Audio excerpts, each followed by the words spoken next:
We've all had a front row seat the last few months as the Sarasota School Board wrestled, sometimes wrestled each other on how to best secure our schools. The Parkland massacre sent school boards throughout the state scrambling to make schools safer for students and teachers. But in Sarasota, that process devolved into nasty text messages and name-calling and derision. There are also some fundamental philosophical differences on the board, mostly between Democrats and Republicans, although technically this is a nonpartisan race. Tonight, the candidates in District 5 debate, and joining us is incumbent Jane Goodwin and challengers Pamela Gavette, Justin Willis, and by Skype, Rick Linton. And thank you all for joining us tonight. And we want to give you all an opportunity to basically state your case in terms of why you deserve to be on the Sarasota School Board. And we're going to start with the incumbent, Jane Goodwin. Well, thank you, Alan, for having me here tonight. And I really think that for the last 8 years that I've been on the school board, I've done an exceptional job. I have a lot of institutional knowledge, and many of the pieces that need to be in place in this district to continue the success that we have had. We've had a banner year in terms of the many things that we have been able to do in our leadership and in our school district. One is to raise our A grade by 4 points, and I think that I'm the best person to continue on the road to success and more successful students, which is all that I'm about, every student, every day. Pamela? Thank you so much for having us. I recognized that there is little diversity of thought on the Sarasota County School Board during some advocating with my daughter, who spoke during public comment, and I felt strongly that we needed to have the voice of a parent with children in public schools as well as a teacher.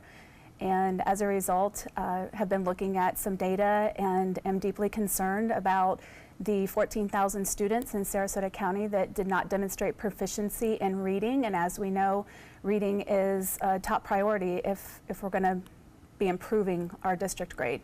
All right, Justin? Absolutely. I'm a dad of 5 kids, all in public schools here in Sarasota County. Heavily involved within our school systems down in South County, and I realize that we have people making decisions for our kids that are affecting them that aren't walking this walk with us. So I hope to be a board member that's actually walking the walk with parents. As a dad of a bipolar child, mental health is something that I'm extremely focused on, and it's something that affects our life every single day. And my oldest son is an ESE student down at Cranberry Elementary School. So I just want to be a voice and actively involved as a parent on what's happening with our children. Right. And Rick?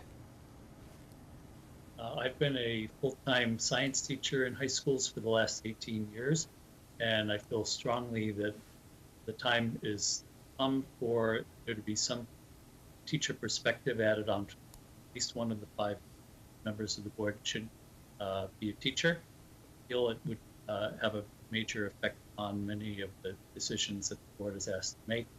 I personally disagree with the board's superintendent's direction at this point as far as dealing with school security, many spending priorities, and issues of teacher morale, and feel that I could make a big difference as an addition.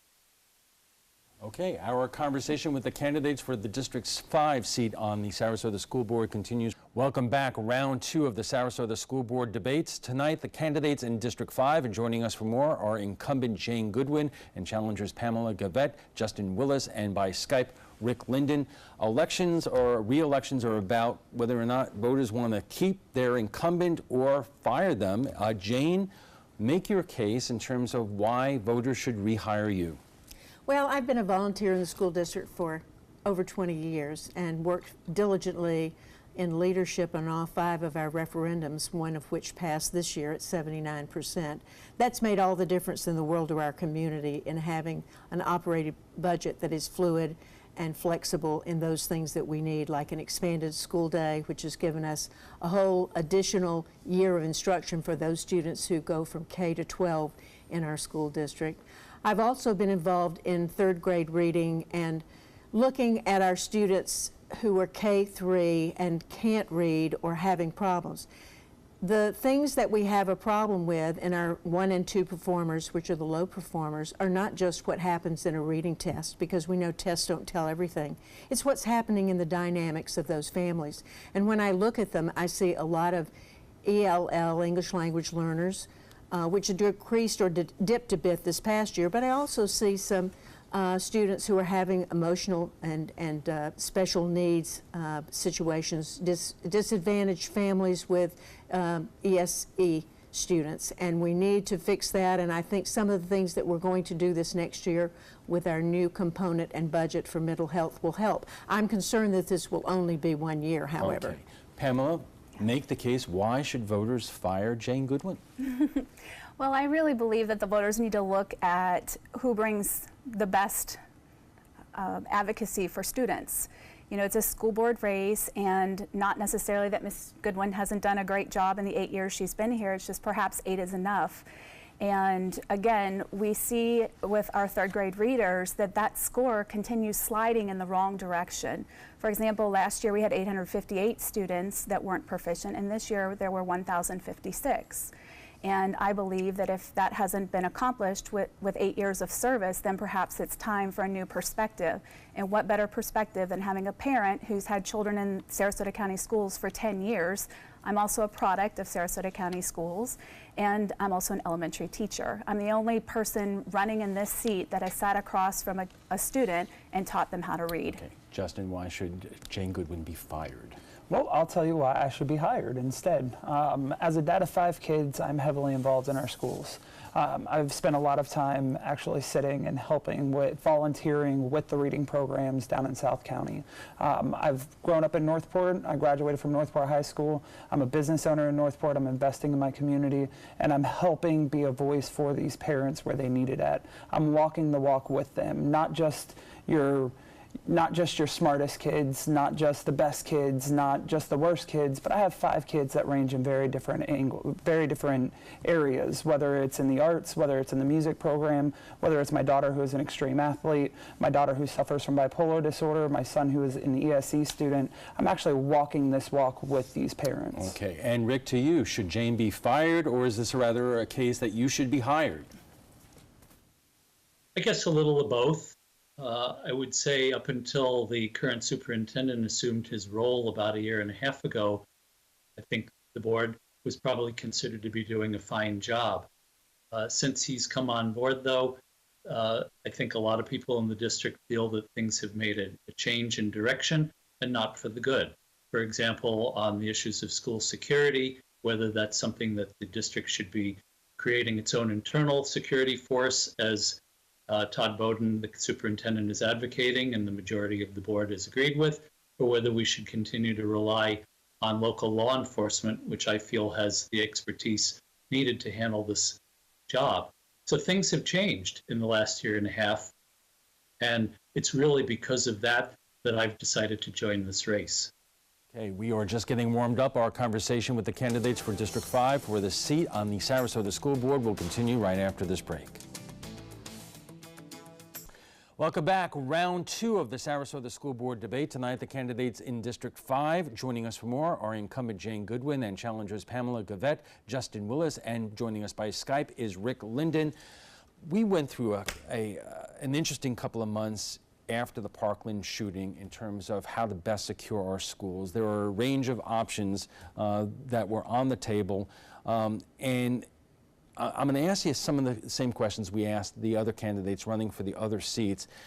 Up until now, Jane, there's been a split between the sheriff's office and the school board in terms of how to pay for school resource officers. I'm wondering what your view is in terms of the present, where it's now an 80-20 split, and some people are wondering, you know, did the school board get rolled by the sheriff? Well, I don't think so. And you know, the school board has voted, and we are going forward with our policing entity. And I think that in the next year, will roll out our entire police force. I've spent some time with our new chief. He's being actually sworn in as we speak.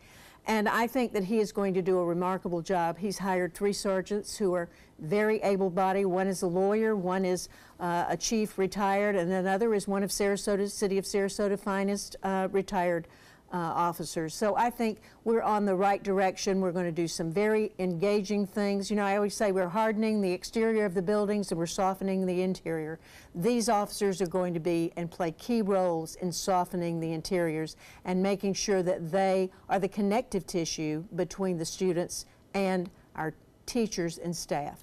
Rick, I take it from your earlier comments you would like to have seen the SRO program continue well after this year. So, I mean, will you have been satisfied with the school district taking on the lion's share of the cost of the SRO program, or is moving towards your own police force the best option? I would have been fine with the school district taking on a greater share of the costs. To me, this is not a money issue. School security, you go to where you can get the best service. It's complicated running a security operation. And I don't believe the school district has the experience, definitely not the expertise to be doing that. It's not something they should have taken upon themselves. You contract with the experts, the pros, the people who've been doing it forever. And if it costs a little more, you find the money somewhere else. That's how I would have approached it. Pamela, you've been watching the debate over the last couple of months. Do you agree with what the school board did? No, I would have liked to have seen all of the options stay out on the table until we gathered more data and information to make more informed decisions. We currently don't have a full budget. We don't know what the plan is at this point. We have spent over $500,000 on shiny white new vehicles that have been wrapped, and we haven't hired everyone yet. Training is beginning. We have 1 month, less than a month before school starts to get that police force stood up. Justin, what do you think what's happened in terms of the last few months in terms of how this all played out and how we're going forward? I think we went way too quickly on it. I think that this was reactionary rather than preventative. I think if we're going to talk about what the real security issue is, we need to keep the sheriff in there. We need to keep our local law enforcement officers in there. Northport actually offered a solution up in March of 2017, and the school board shut them down on it. Said no thank you. They wanted to put an officer in every school, including the elementary schools, and Northport offered to do it at their own cost. We're all focused on security. We're all focused on providing the best security for these kids. But at the end of the day, if we're not tackling the mental health issues fully head on, being proactive and getting school psychologists inside of these schools, it doesn't matter how many fences we put up or how many officers we have, we're not dealing with the true security issue. One more quick question on this issue. One option at the state level would have been a guardian program where you train school employees to carry a weapon. Jane, your position on that? My position is no on that, and of course, many school districts have the same position. No, I don't want a teacher carrying a gun, and who else would there be in a school? A cafeteria worker, someone in the office, or a janitor, a custodial worker. There aren't people in the schools to do this, so I'm very much against that, and many school districts have not taken advantage of that program as well. Justin? I'm very thankful that my 4th grade teacher was not carrying a gun. That's all I can say. Imagine the new security risk that we're causing. Mental health is not just something our children are dealing with, but we have teachers that are dealing with the same thing. Who's going to be vetting? Because when we set up the security, when we set up our own police force, we didn't contact the local sheriff's department. We didn't contact the local police departments and build out a plan using them. So I feel that we kind of rush into things trying to be reactive instead of looking at the bigger picture. Rick, guardian program? One, I would never carry a gun as a teacher in a school. I honestly wouldn't want other employees doing that as well. I think you're opening yourself up for many potential accidents happening, that many of which have happened in other school districts. It's not a cure for this problem.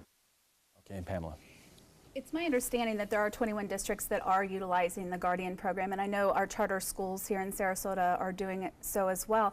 And I, as an elementary teacher, would never feel comfortable personally, but I think there's a misunderstanding with that law. Teachers are actually excluded from carrying firearms. So this is about having other personnel on school campus that would be carrying. And like I said, I believe that all of the options should have been left on the table until we had more information, more data gathered to determine what was best. Okay, Jane, I would have liked us to have more time too, but we had our chair and others that were rushing us. through this process, as you might remember from right after Parkland. But I would say we did not spend $500,000 on vehicles.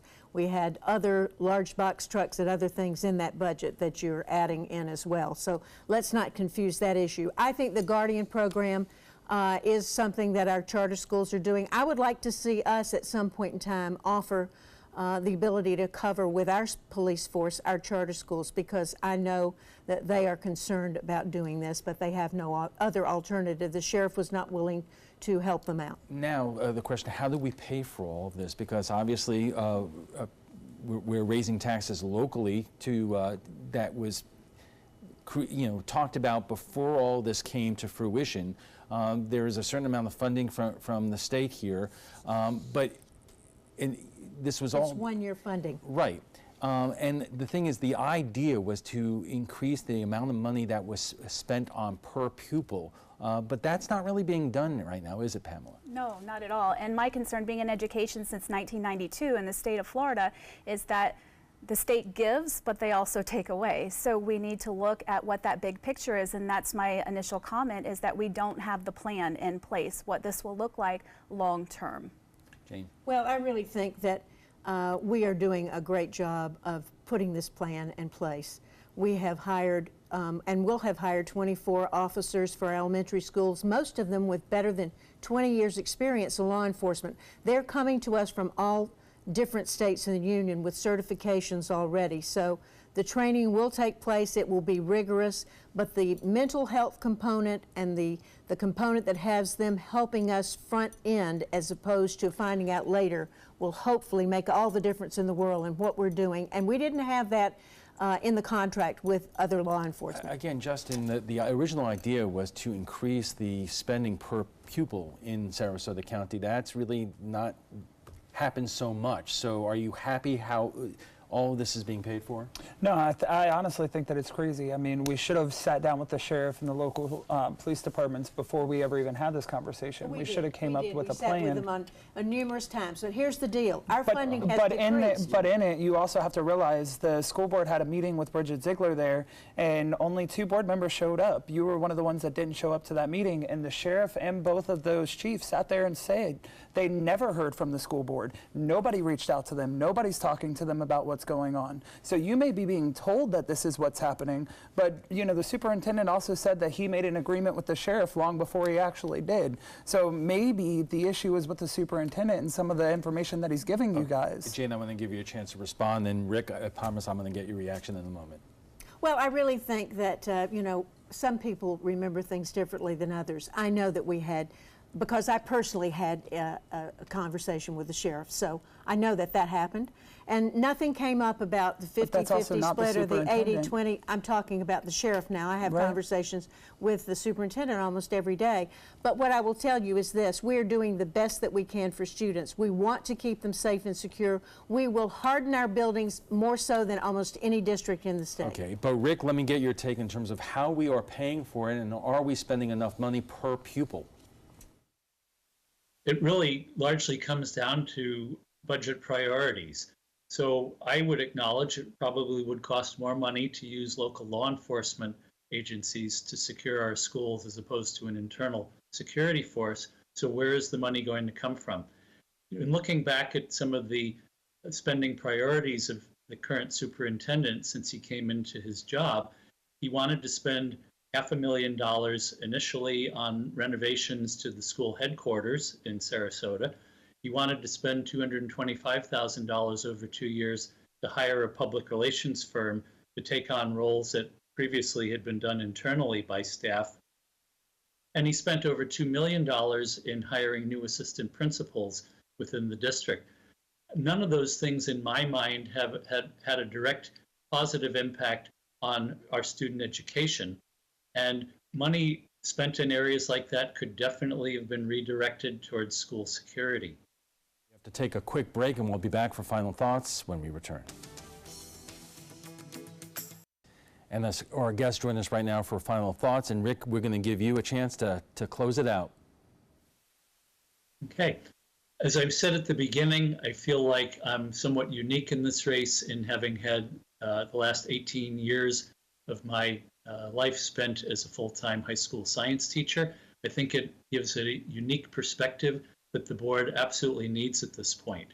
I've also made mention of the fact that I'm not in agreement with the current superintendent on many of his positions, including that of school security, spending priorities, and the growing issue as far as teacher morale is concerned, which we haven't talked about much, but is a definite issue.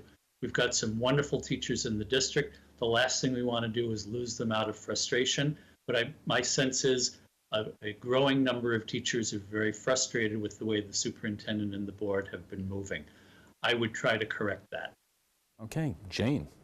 Well, I want to just thank you for having me here and say that, you know, we are working very, very hard, and my passion is students and student achievement. And I'm a former teacher, a grandparent of 2 children in this school district, and I think I do have my finger on the pulse of what's going on. There have been a lot of disagreements with the teachers union, which have stemmed some of these issues because they really don't like our superintendent. So it's really been a moratorium this summer on the superintendent and safety and security. So we will get through this, we will go forward, we will make changes, we will always do what's best, but we cannot forget the many wonderful things and bright things that we have done in the last year, which has shown great leadership from our superintendent and our school board, and the many accomplishments that we have made. Going up 4 points in an A is not a small issue. Pamela, is the superintendent the biggest issue the school board has to deal with right now? Well, perhaps his leadership, and like Mr. Linden stated, we have low teacher morale. There's a feeling of lack of leadership at the top, and a lot of frustration around that. Teachers feeling like their hands are tied and they're not able to actually teach in the classroom. The law enforcement issue, we should leave law enforcement to law enforcement and not be putting additional burdens onto those classroom teachers. However, the reading is my primary concern. It's those 14,000 out of almost 43,000 students that are not demonstrating proficiency in reading. That is my main focus. If we don't teach those students how to read, we find that they don't graduate from high school. They don't feel that they're capable of learning. They don't go on to get a college education. And then we see more crime in Sarasota County. And then we also keep the poverty of the cycle of poverty going. And Justin, you get the last word. Absolutely. Vote for the Data 5. I'm walking in your shoes on a daily basis. This is where it is a little bit different. When you have somebody who is owning a business in education, I'm a 12-year adult educator. I train nursing assistants throughout the county, and I've actually taught them throughout the state. Not only that, but I'm involved in these schools. I'm seeing what's happening, not only with my children, but with other people's kids. And it's time for us to put people on this board that truly are a part of what's happening in our traditional public schools. And we need to have somebody in there that gets what these families are going through. And mental health needs to be one of our primary conversations that we're having, because that solves a lot of the issues that we're dealing with. Hardening our schools is not the #1 answer. It's getting in control over some of these mental health issues that we're dealing with. All right. We want to thank our guests, incumbent Jane Goodwin and challengers Pamela Gavette, Justin Willis, and by Skype, Rick Linden, for joining us tonight.